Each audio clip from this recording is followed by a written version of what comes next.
భక్తిధామం ప్రేక్షకులందరికీ నమస్కారం. ఇవాళ మనం ఉన్నాము భ్రమరాంబ సమేత శ్రీ మల్లికార్జున స్వామి దేవాలయం పెద్ద కాకానీలో. మరి లోపలికి వెళ్ళి ఆలయ విశేషాలని చూద్దాం.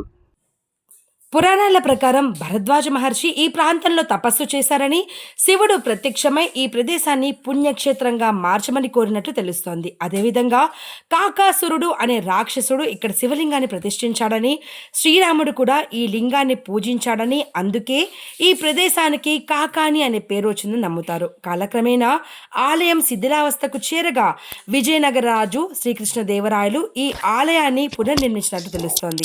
ఆలయ ప్రాంగణంలో ఉన్న నందీశ్వరుడు, శివలింగం, ఇతర దేవతా విగ్రహాలు ఎంతో ప్రాచీనమైనవని భక్తులు విశ్వసిస్తారు.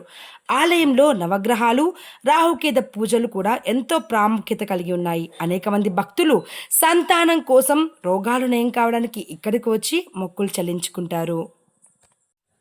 ఇది శైవ పుణ్యక్షేత్రంగా ప్రసిద్ధి చెందింది మరియు భక్తులు ఇక్కడ మల్లీశ్వర స్వామిని, భ్రమరాంబికాదేవిని పూజిస్తారు.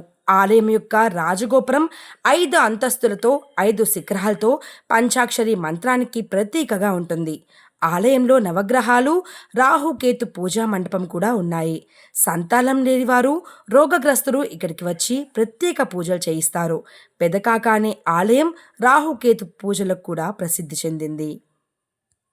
గళంతి శంభో త్వచ్చరితరితః కిల్బిషరజో దలంతి ధీకుర్యాత్ సరదిషు పతంతి విజయతాం దిశంతి సంసార భ్రమణ పరితాపోపశమనం పసంతి మచ్చేతో హ్రదభువి శివానందలహరి.